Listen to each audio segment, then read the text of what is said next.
আমার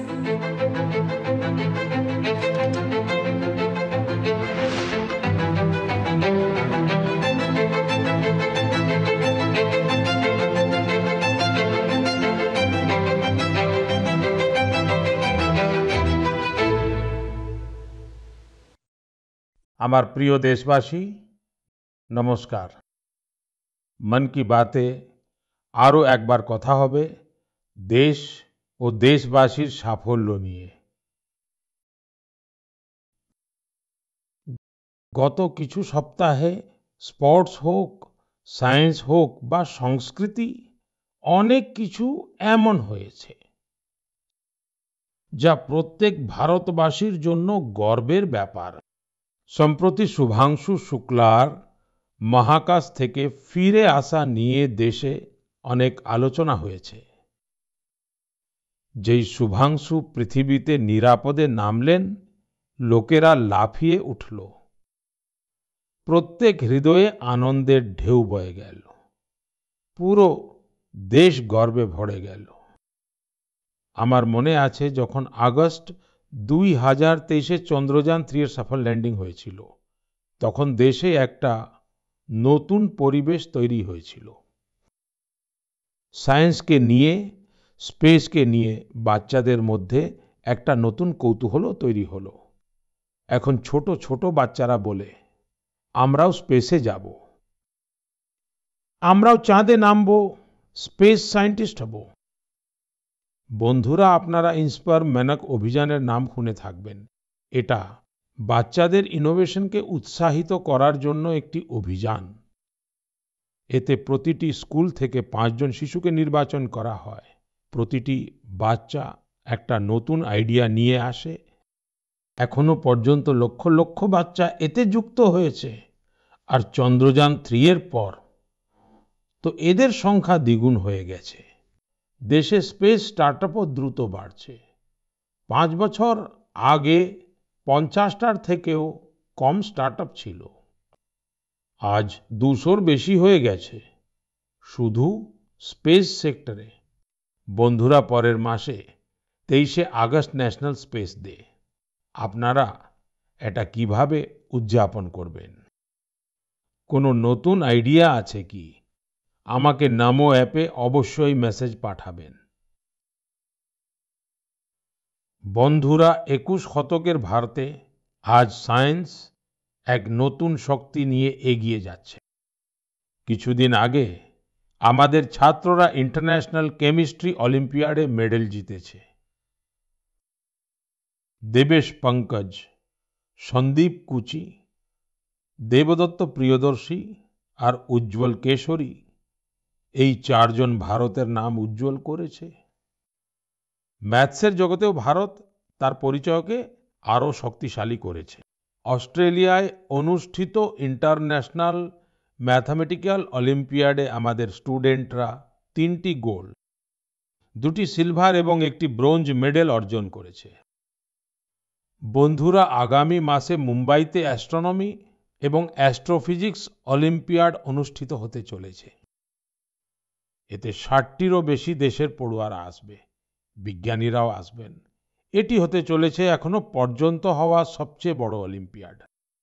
একদিক থেকে দেখলে ভারত এখন অলিম্পিক এবং অলিম্পিয়াড উভয় ক্ষেত্রেই এগিয়ে যাচ্ছে। আমার প্রিয় দেশবাসী, ইউনেস্কো থেকে আরো একটি খবর এসেছে যা শুনলে আমরা সকলেই গর্বিত হব। ইউনেস্কো 12টি মারাঠা দুর্গকে ওয়ার্ল্ড হেরিটেজ সাইটের স্বীকৃতি দিয়েছে। 11টি দুর্গ মহারাষ্ট্রে, একটি দুর্গ তামিলনাড়ুতে। প্রতিটি দুর্গের সাথে ইতিহাসের একটি অধ্যায় জুড়ে আছে। প্রতিটি পাথর একটি ঐতিহাসিক ঘটনার সাক্ষী। সালোহের দুর্গ, যেখানে মুঘলরা পরাজিত হয়েছিল। শিবনেরি, যেখানে ছত্রপতি শিবাজী মহারাজ জন্মগ্রহণ করেছিলেন। এমন একটি দুর্গ যা শত্রুরা ভেদ করতে পারেনি।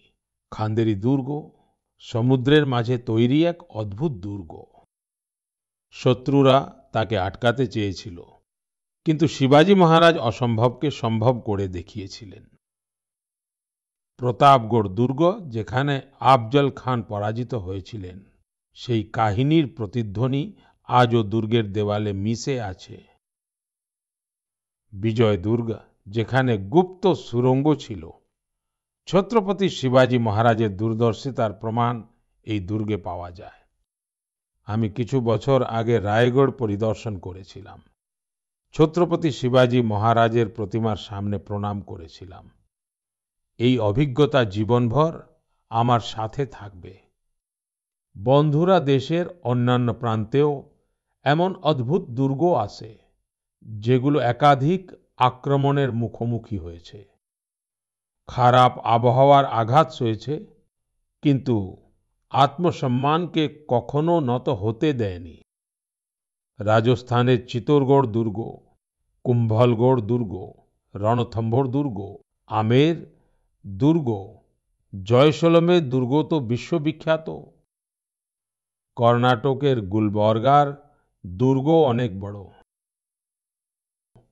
চিত্রদুর্গ দুর্গের বিশালতাও আপনাকে কৌতূহলে ভরিয়ে দেবে যে সেই যুগে এই দুর্গটা কিভাবে তৈরি হয়েছিল। বন্ধুরা, উত্তরপ্রদেশের বান্দায় আছে কালিঞ্জর দুর্গ। মাহমুদ গজনভি বহুবার এই দুর্গে হামলা করেছে আর প্রতিবারই ব্যর্থ হয়েছে। বুন্দেলখণ্ডে এমন অনেক দুর্গ আছে। গোয়ালিয়র, ঝাঁসি, দতিয়া, অজয়গড়, গড়কুন্ডার, চান্দেরি, এই দুর্গগুলো শুধু ইট পাথর নয়, এগুলো আমাদের সংস্কৃতির প্রতীক। সংস্কার আর স্বাভিমান আজও এই দুর্গগুলোর উঁচু উঁচু প্রাচীর থেকে যেন উকি মারে। আমি সমস্ত দেশবাসীকে অনুরোধ করছি, এই দুর্গগুলো ভ্রমণ করুন, নিজেদের ইতিহাস জানুন, গর্ব অনুভব করুন। আমার প্রিয় দেশবাসী, আপনারা কল্পনা করুন, ঠিক ভোরের সময় বিহারের মুজাফফরপুর শহর, তারিখ 11ই আগস্ট 1908। প্রতিটি গলি, প্রতিটি মোড়, প্রতিটি কোলাহল সেই সময় যেন থমকে গিয়েছিল। মানুষের চোখে জল ছিল, কিন্তু মনে আগুন ছিল। মানুষ জেল ঘিরে রেখেছিল, যেখানে একজন 18 বছরের যুবক ইংরেজদের বিরুদ্ধে নিজের দেশপ্রেম প্রকাশ করার মূল্য চোকাচ্ছিল। জেলের ভেতরে ইংরেজ অফিসাররা একজন যুবককে ফাঁসি দেওয়ার প্রস্তুতি নিচ্ছিল। সেই যুবকের মুখে ভয় ছিল না, বরং গর্বে ভরা ছিল। সেই গর্ব যা দেশের জন্য প্রাণ উৎসর্গকারীদের হয়। সেই বীর, সেই সাহসী যুবক ছিলেন ক্ষুদিরাম বসু।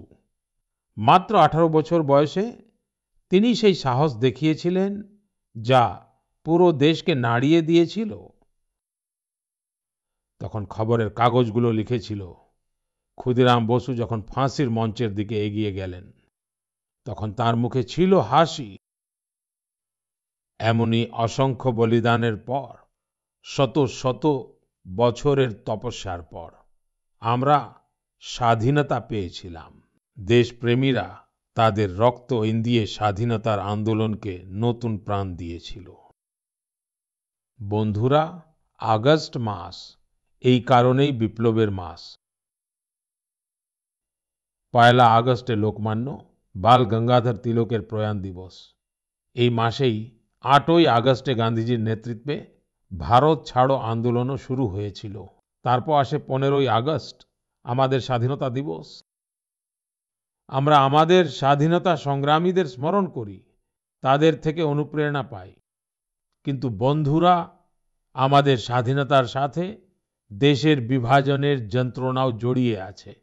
তাই আমরা 14ই আগস্টকে বিভাজন বিভীষিকা স্মৃতি দিবস হিসাবে পালন করি। আমার প্রিয় দেশবাসী, 7ই আগস্ট 1905 সালে আরো একটি বিপ্লবের সূচনা হয়েছিল। স্বদেশী আন্দোলন স্থানীয় পণ্য এবং বিশেষ করে হ্যান্ডলুমকে একটি নতুন শক্তি দিয়েছিল। এই স্মৃতিতে দেশ প্রতি বছর ৭ই আগস্টে ন্যাশনাল হ্যান্ডলুম ডে পালন করে। এই বছর ৭ই আগস্টে ন্যাশনাল হ্যান্ডলুম ডে ১০ বছর পূর্ণ হচ্ছে। স্বাধীনতার লড়াইয়ের সময় যেমন আমাদের খাদি স্বাধীনতা আন্দোলনকে নতুন শক্তি দিয়েছিল, তেমনি আজ যখন দেশ বিকশিত ভারত হওয়ার লক্ষ্যে এগিয়ে চলেছে, তখন টেক্সটাইল সেক্টর দেশের শক্তি হয়ে উঠছে। এই ১০ বছরে দেশের বিভিন্ন অংশে এই সেক্টরের সঙ্গে যুক্ত লক্ষ লক্ষ মানুষ সাফল্যের অনেক গল্প লিখেছেন। মহারাষ্ট্রের পৈঠন গ্রামের কবিতা ধাবলে আগে একটা ছোট ঘরে কাজ করতেন। না ছিল জায়গা, না ছিল কোনো সুবিধা। সরকার থেকে সাহায্য পেলেন, আর এখন তার দক্ষতা ডানা মেলছে। তিনি ৩ গুণ বেশি আয় করছেন। নিজেই নিজের তৈরি পৈঠনি শাড়ি বিক্রি করছেন। ওড়িশার ময়ূরভঞ্জেও সাফল্যের এমনই গল্প আছে। এখানে ৬৫০-এরও বেশি আদিবাসী মহিলা সাঁওতালি শাড়িকে আবার বাঁচিয়ে তুলেছেন।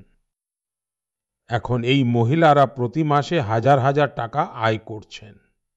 এরা শুধু কাপড় তৈরি করছেন না, নিজেদের পরিচয় তৈরি করছেন। বিহারের নালন্দা থেকে নবীন কুমারের কৃতিত্ব অনুপ্রেরণাদায়ক। তার পরিবার বংশ পরম্পরায় এই কাজের সঙ্গে যুক্ত। তবে সবচেয়ে ভালো দিক হলো তার পরিবার এখন এই ফিল্ডে আধুনিকতারও সংমিশ্রণ ঘটিয়েছে। এখন তার ছেলেমেয়েরা হ্যান্ডলুম টেকনোলজি নিয়ে পড়াশোনা করছে, বড় বড় ব্র্যান্ডে কাজ করছে। এই পরিবর্তন শুধু একটি পরিবারের নয়, এটি আশেপাশের অনেক পরিবারকে এগিয়ে নিয়ে যাচ্ছে।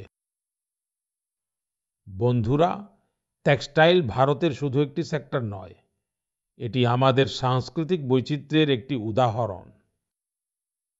আজ টেক্সটাইল এবং অ্যাপারেল মার্কেট খুব দ্রুত বাড়ছে, আর এই উন্নতির সবচেয়ে সুন্দর দিক হলো গ্রামের মহিলারা, শহরের ডিজাইনার, প্রবীণ তাঁতি এবং আমাদের যুব সমাজ যারা স্টার্টআপ শুরু করেছেন, সবাই মিলে এটিকে এগিয়ে নিয়ে যাচ্ছে। আজ ভারতে ৩,০০০-এরও বেশি টেক্সটাইল স্টার্টআপ সক্রিয়। অনেক স্টার্টআপ ভারতের হ্যান্ডলুমের পরিচয়কে বিশ্বমঞ্চে নতুন উচ্চতায় নিয়ে গিয়েছে।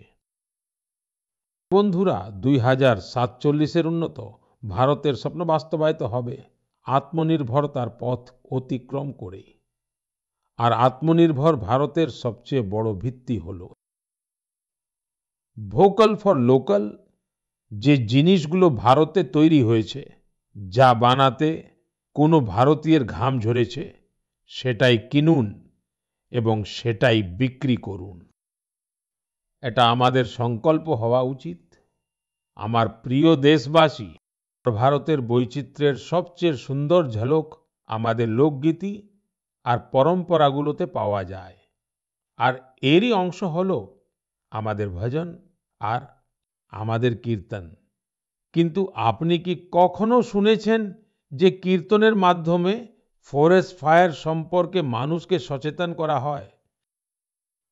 হয়তো আপনার বিশ্বাস হবে না, কিন্তু ওড়িশার কেওনঝাড় জেলায় একটা অদ্ভুত কাজ হচ্ছে। এখানে রাধা কৃষ্ণ সংকীর্তন মণ্ডলী নামের একটি দল আছে। ভক্তির সাথে সাথে এই দলটি আজ পরিবেশ সংরক্ষণেরও মন্ত্র জপছে। এই উদ্যোগের অনুপ্রেরণা হলেন প্রমীলা প্রধানজি। জঙ্গল আর পরিবেশের সুরক্ষার জন্য তিনি পারম্পরিক গানগুলোতে নতুন কথা যোগ করলেন, নতুন বার্তা যোগ করলেন। তার দল গ্রামে গ্রামে গেল, গানগুলোর মাধ্যমে মানুষকে বোঝালো যে জঙ্গলে লাগা আগুন থেকে কতটা ক্ষতি হয়। এই উদাহরণটি আমাদের মনে করিয়ে দেয় যে আমাদের লোক পরম্পরা শুধুমাত্র অতীতের স্মৃতি নয়, এগুলোর মধ্যে আজও সমাজকে পথ দেখানোর শক্তি আছে। আমার প্রিয় দেশবাসী, ভারতের সংস্কৃতির একটা বড় ভিত্তি হলো আমাদের উৎসব আর পরম্পরা। তবে আমাদের সংস্কৃতির প্রাণবন্ততার আরেকটা দিক আছে। এই দিকটা হলো নিজেদের বর্তমান আর নিজেদের ইতিহাসকে ডকুমেন্ট করে রাখা। আমাদের আসল শক্তি হলো সেই জ্ঞান যা শত শত বছর ধরে ম্যানুস্ক্রিপ্টস আকারে সংরক্ষণ করা হয়েছে। এই ম্যানুস্ক্রিপ্টগুলোতে বিজ্ঞান আছে, চিকিৎসার পদ্ধতি আছে, সঙ্গীত এবং দর্শন আছে, আর সবচেয়ে বড় কথা হলো সেই ভাবনা আছে যা মানবজাতির ভবিষ্যৎকে উজ্জ্বল করতে পারে। বন্ধুরা, এমন অসাধারণ জ্ঞানকে উত্তরাধিকারকে সংরক্ষণ করা আমাদের সবার দায়িত্ব। আমাদের দেশে প্রতিটি সময়ে এমন কিছু মানুষ ছিলেন যারা এটিকে নিজেদের সাধনা বানিয়ে নিয়েছিলেন। তেমনি একজন অনুপ্রেরণাদায়ক ব্যক্তিত্ব হলেন তামিলনাড়ুর থাঞ্জাভুরের মণি মারান জি। তার মনে হলো, যদি আজকের প্রজন্ম তামিল পাণ্ডুলিপি পড়তে না শেখে, তাহলে আগামী দিনে এই অমূল্য ঐতিহ্য হারিয়ে যাবে। তাই তিনি সন্ধ্যায় ক্লাস শুরু করলেন। ছাত্র, চাকরিজীবী যুবক, রিসার্চার সবাই এখানে এসে শিখতে শুরু করলো। মণি মারঞ্জি মানুষকে শেখালেন কিভাবে তামিল সুভাডিয়াল অর্থাৎ পাম লিফ ম্যানুস্ক্রিপ্টস পড়তে ও বুঝতে হয়। তার পদ্ধতিটা কি আজ অনেক প্রচেষ্টার মাধ্যমে অনেক শিক্ষার্থী এই পদ্ধতিতে পারদর্শী হয়ে উঠেছে। কিছু স্টুডেন্টস তো এই পাণ্ডুলিপিগুলির উপর ভিত্তি করে ট্রেডিশনাল মেডিসিন সিস্টেম নিয়ে রিসার্চও শুরু করে দিয়েছে। বন্ধুরা, ভাবুন, যদি এমন প্রচেষ্টা দেশ জুড়ে হয়, তাহলে আমাদের প্রাচীন জ্ঞান শুধু দেয়ালের মধ্যে আবদ্ধ থাকবে না, তা নতুন প্রজন্মের চেতনার অংশ হয়ে যাবে। এই চিন্তা ভাবনা থেকে অনুপ্রাণিত হয়ে ভারত সরকার এই বছরের বাজেটে একটি ঐতিহাসিক উদ্যোগের ঘোষণা করেছে, জ্ঞান ভারাতাম মিশন। এই মিশনের অধীনে প্রাচীন পাণ্ডুলিপিগুলিকে ডিজিটাইজ করা হবে।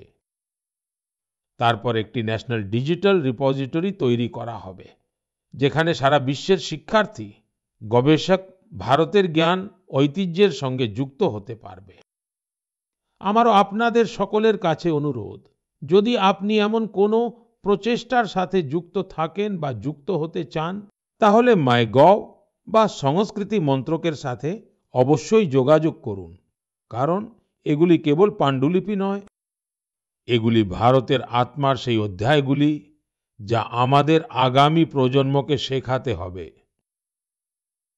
আমার প্রিয় দেশবাসী, যদি আপনাদের জিজ্ঞাসা করা হয় যে আপনার আশেপাশে কত ধরনের পাখি আছে, তাহলে আপনি কি বলবেন? হয়তো এটাই বলবেন যে আমি তো রোজ ৫-৬ রকমের পাখি দেখতেই পাই। তো আর নতুন কিছু নয়, কিছু পরিচিত, কিছু একবারে অজানা। কিন্তু আমাদের আশেপাশে কোন কোন প্রজাতির পাখি বাস করে, এই বিষয়ে জানা দারুণ ব্যাপার। সম্প্রতি এমনই একটি দারুণ প্রচেষ্টা হয়েছে। জায়গাটি হলো আসামের কাজিরাঙ্গা ন্যাশনাল পার্ক। সাধারণত এই এলাকাটি তার রাইনোস অর্থাৎ গন্ডারদের জন্য বিখ্যাত। কিন্তু এইবার আলোচনার বিষয়বস্তু হলো এখানকার ঘাসের মাঠ এবং সেখানে বসবাসকারী পাখিরা। এখানে প্রথমবার গ্রাসল্যান্ড বার্ড সেন্সাস হয়েছে। আপনারা জেনে খুশি হবেন। এই সেন্সাসের কারণে 40টিরও বেশি পাখির প্রজাতি শনাক্ত করা হয়েছে। এর মধ্যে অনেক বিরল প্রজাতির পাখিও আছে। আপনারা ভাবছেন এত পাখি কিভাবে চিহ্নিত হলো? এখানে টেকনোলজি বাজিমাত করেছে। যে টিম সেন্সাস করছিল তারা রেকর্ড করার যন্ত্র লাগিয়েছিল। তারপর কম্পিউটার দিয়ে সেই শব্দগুলো বিশ্লেষণ করা হলো, এআই ব্যবহার করা হলো। শুধু শব্দ শুনেই পাখিদের চেনা গেল। সেটাও তাদের ডিস্টার্ব না করে। ভাবুন তো, টেকনোলজি আর সংবেদনশীলতা যখন একত্রিত হয়, তখন প্রকৃতিকে বোঝা অনেক সহজ আর গভীর হয়ে যায়। প্রচেষ্টাগুলোকে আমাদের উৎসাহিত করা উচিত, যাতে আমরা আমাদের জীব বৈচিত্র্যকে চিনতে পারি এবং পরবর্তী প্রজন্মকেও এর সাথে যুক্ত করতে পারি। আমার প্রিয় দেশবাসী, কখনো কখনো সবচেয়ে উজ্জ্বল আলো সেখান থেকেই ফোটে যেখানে আগে সবচেয়ে বেশি অন্ধকার ছিল। এমনই একটা উদাহরণ হলো ঝাড়খণ্ডের গুমলা জেলার। একটা সময় ছিল যখন এই এলাকা মাওবাদী হিংসার জন্য পরিচিত ছিল। বাসিয়া ব্লকের গ্রামগুলো জনশূন্য হয়ে যাচ্ছিল। মানুষ ভয়ের ছায়ায় বাঁচত। রোজগারের কোনো সম্ভাবনা দেখা যাচ্ছিল না। জমি খালি পড়েছিল আর যুবকরা বাইরে চলে যাচ্ছিল। কিন্তু তারপর খুব শান্ত এবং ধৈর্যশীল পরিবর্তনের সূচনা হলো। ওম প্রকাশ সাহু জি নামের এক যুবক হিংসার পথ ছেড়ে দিলেন। তিনি মাছ চাষ শুরু করলেন। তারপর নিজের মতো অনেক সঙ্গীকেও এর জন্য অনুপ্রাণিত করলেন। তার এই প্রচেষ্টার ফলও মিলল। যারা আগে বন্দুক ধরেছিল, এখন মাছ ধরার জাল ধরেছে। বন্ধুরা, ওম প্রকাশ সাহু জির শুরুটা সহজ ছিল না। বিরোধ হলো, হুমকিও মিলল, কিন্তু সাহস হারালো না। যখন প্রধানমন্ত্রী মৎস্য সম্পদ যোজনা এলো, তখন তিনি নতুন শক্তি পেলেন। সরকার থেকে ট্রেনিং পেলেন, পুকুর বানাতে সাহায্য মিলল এবং দেখতে দেখতে গুমলায় মৎস্য বিপ্লবের সূত্রপাত হয়ে গেল। আজ বাসিয়া ব্লকের 150-এর বেশি পরিবার মাছ চাষের সাথে যুক্ত হয়েছে। এমন অনেকে আছে যারা কখনো নকশালি সংগঠনে ছিল, এখন তারা গ্রামে সম্মানের সাথে জীবন যাপন করছে এবং অন্যদের কর্মসংস্থান দিচ্ছে। গুমলার এই যাত্রা আমাদের শেখায়, যদি রাস্তা সঠিক হয় এবং মনে বিশ্বাস থাকে, তাহলে সবচেয়ে কঠিন পরিস্থিতিতেও উন্নয়নের প্রদীপ জ্বলতে পারে। আমার প্রিয় দেশবাসী, আপনারা কি জানেন অলিম্পিক্স এর পর সবচেয়ে বড় স্পোর্টস ইভেন্ট কোনটি? এর উত্তর হলো world police and fire games. বিশ্বজুড়ে পুলিশ কর্মী, ফায়ার ফাইটার্স এবং সিকিউরিটির সাথে যুক্ত যারা, তাদের মধ্যে হওয়া স্পোর্টস টুর্নামেন্ট। এইবার এই টুর্নামেন্ট আমেরিকায় হলো, আর এতে ভারত ইতিহাস তৈরি করেছে। ভারত প্রায় 600টি মেডেল জিতেছে। 71টি দেশের মধ্যে আমরা টপ 3-তে ছিলাম। সেই ঊর্ধ্বধারীদের পরিশ্রম সফল হয়েছে, যারা দিনরাত দেশের সেবায় নিজেদের নিয়োজিত করেন। আমাদের এই সঙ্গীরা এখন খেলার মাঠেও দেশের নাম উজ্জ্বল করেছে। আমি সকল খেলোয়াড় এবং কোচিং টিমকে অভিনন্দন জানাই। আপনারা এটা জেনেও হয়তো চমকে যাবেন যে 2029 সালে এই গেমস ভারতে অনুষ্ঠিত হবে। সারা বিশ্ব থেকে খেলোয়াড়রা আমাদের দেশে আসবে। আমরা তাদের ভারতের আতিথেয়তা দেখাবো, আমাদের ক্রীড়া সংস্কৃতির সাথে পরিচয় করাবো। বন্ধুরা, গত কয়েকদিনে আমি অনেক ইয়ং অ্যাথলিটস এবং তাদের প্যারেন্টসের বার্তা পেয়েছি। এগুলোর মধ্যে খেলো ভারত নীতি 2025-এর খুব প্রশংসা করা হয়েছে। এই নীতির লক্ষ্য পরিষ্কার, ভারতকে স্পোর্টিং সুপার পাওয়ার বানানো। গ্রাম, দরিদ্র এবং মেয়েরা এই নীতির আওতায় অগ্রাধিকার পাবে। স্কুল এবং কলেজ এখন খেলাকে দৈনন্দিন জীবনের অংশ করে তুলবে। খেলাধুলা সংক্রান্ত স্টার্টআপস, তা সে স্পোর্টস ম্যানেজমেন্ট হোক বা ম্যানুফ্যাকচারিং এর সাথে যুক্ত হোক, তাদের সব রকম ভাবে সাহায্য করা হবে। ভাবুন যখন দেশের যুবকরা নিজেদের তৈরি র‍্যাকেট, ব্যাট আর বল নিয়ে খেলবে, তখন আত্মনির্ভরতার মিশন কত বড় শক্তি পাবে। বন্ধুরা, খেলা টিম স্পিরিট তৈরি করে। এটা ফিটনেস, আত্মবিশ্বাস এবং একটি শক্তিশালী ভারত গড়ার পথ। তাই মন খুলে খেলুন এবং সমৃদ্ধ হন। আমার প্রিয় দেশবাসী, কিছু মানুষের কাছে কখনো কখনো কোনো কাজ অসম্ভব মনে হয়। তারা ভাবেন, এটা কি আদৌ সম্ভব? কিন্তু যখন দেশ এক চিন্তায় একসাথে আসে, তখন অসম্ভবও সম্ভব হয়ে যায়। স্বচ্ছ ভারত মিশন এর সবচেয়ে বড় উদাহরণ। শীঘ্রই এই মিশনের 11 বছর পূর্ণ হবে। কিন্তু এর শক্তি এবং এর প্রয়োজন আজও তেমনই আছে। এই 11 বছরে স্বচ্ছ ভারত মিশন একটি জন আন্দোলন হয়েছে। মানুষ এটাকে নিজেদের কর্তব্য বলে মনে করে এবং এটি জনসাধারণের সদর্থক অংশগ্রহণের প্রকৃত উদাহরণ। বন্ধুগণ, প্রতি বছর হওয়া স্বচ্ছ সমীক্ষা এই ভাবনাকে আরো বিকশিত করেছে। মেনদেশের 4,500-র বেশি শহরাঞ্চল এই বছর এর সাথে যুক্ত হয়েছে। 15 কোটির বেশি মানুষ এতে অংশগ্রহণ করেছে। এটা কোনো সাধারণ সংখ্যা নয়, এটা স্বচ্ছ ভারতের কণ্ঠস্বর। বন্ধুগণ, পরিচ্ছন্নতা নিয়ে আমাদের শহরাঞ্চলগুলো তাদের প্রয়োজন ও পরিবেশ অনুযায়ী আলাদা আলাদা উপায়ে কাজ করছে। এর প্রভাব শুধু এই শহরগুলোতেই থেমে নেই, বরং পুরো দেশ এই পদ্ধতিগুলোকে গ্রহণ করছে। উত্তরাখণ্ডে কীর্তিনগরের বাসিন্দারা পাহাড়ে ওয়েস্ট ম্যানেজমেন্টের নতুন দৃষ্টান্ত স্থাপন করছে। একইভাবে ম্যাঙ্গালুরুতে টেকনোলজি দিয়ে অর্গানিক ওয়েস্ট ম্যানেজমেন্টের কাজ হচ্ছে। অরুণাচলে রোইং নামে একটা ছোট শহর আছে। একটা সময় ছিল যখন ওয়েস্ট ম্যানেজমেন্ট এখানকার মানুষের স্বাস্থ্যের জন্য খুব বড় একটা চ্যালেঞ্জ ছিল। এখানকার লোকেরা এর দায়িত্ব নিল, গ্রিন রোইং ইনিশিয়েটিভ শুরু হলো, আর তারপর রিসাইকেলড ওয়েস্ট দিয়ে পুরো একটা পার্ক বানিয়ে দেওয়া হলো। ঠিক এভাবেই কারাড়ে, বিজয়ওয়াড়ায় ওয়াটার ম্যানেজমেন্টের অনেক নতুন উদাহরণ তৈরি হয়েছে।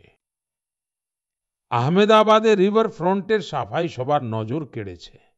বন্ধুরা, ভোপালের একটি টিমের নাম হলো সকারাত্মক সোচ। এতে 200 জন মহিলা আছেন। এরা শুধু সাফাই করেন না, চিন্তা ভাবনাও বদলে দেন। একসাথে মিলে শহরের 17টা পার্কের সাফাই করা, কাপড়ের থলে বিলি করা, এদের প্রতিটি পদক্ষেপ একটি বার্তা। এমন প্রচেষ্টার কারণেই ভোপালও এখন স্বচ্ছ সমীক্ষায় অনেকটাই এগিয়ে এসেছে। লখনউয়ের গোমতী নদীর টিমের কথা বলাও জরুরি। 10 বছর ধরে প্রতি রবিবার এই টিমের সদস্যরা অক্লান্তভাবে স্বচ্ছতার কাজ করে চলেছেন। ছত্তিশগড়ের বিলহার উদাহরণও চমৎকার। এখানে মহিলাদের ওয়েস্ট ম্যানেজমেন্টের ট্রেনিং দেওয়া হলো, আর তারা একসাথে মিলে শহরের ছবিটাই বদলে দিল। গোয়ার পানাজি শহরের উদাহরণও অনুপ্রেরণাদায়ক। সেখানে আবর্জনাকে 16টা ক্যাটেগরিতে ভাগ করা হয়েছে এবং এর নেতৃত্ব দিচ্ছেন মহিলারা। পানাজিকে তো রাষ্ট্রপতি পুরস্কারও দেওয়া হয়েছে। বন্ধুরা, পরিচ্ছন্নতা শুধু এক বেলার একদিনের কাজ নয়। যখন আমরা বছরে প্রতিদিন প্রতি মুহূর্তে পরিচ্ছন্নতাকে অগ্রাধিকার দেব, তখনই দেশ পরিচ্ছন্ন থাকতে পারবে। বন্ধুরা, শ্রাবণের বৃষ্টির মাঝে দেশ আরো একবার উৎসবের আনন্দে সেজে উঠতে চলেছে। আজ হরিয়ালি तीज, তারপর নাগ পঞ্চমী আর রাখি পূর্ণিমা, আর তারপর জন্মাষ্টমী, আমাদের দুষ্টু কৃষ্ণর জন্মোৎসব। এই সব উৎসব আমাদের অনুভূতির সঙ্গে জড়িয়ে, আর এগুলো আমাদের প্রকৃতির সঙ্গে সংযোগ আর ভারসাম্যেরও বার্তা দেয়। আপনাদের সবাইকে এই পবিত্র উৎসবগুলোর অনেক অনেক শুভেচ্ছা। আমার প্রিয় বন্ধুরা, আপনাদের চিন্তা ও অভিজ্ঞতাগুলো শেয়ার করতে থাকুন। পরের মাসে আবার দেখা হবে দেশবাসীর কিছু নতুন সাফল্য এবং অনুপ্রেরণা নিয়ে। আপনারা নিজেদের খেয়াল রাখবেন। অনেক অনেক ধন্যবাদ।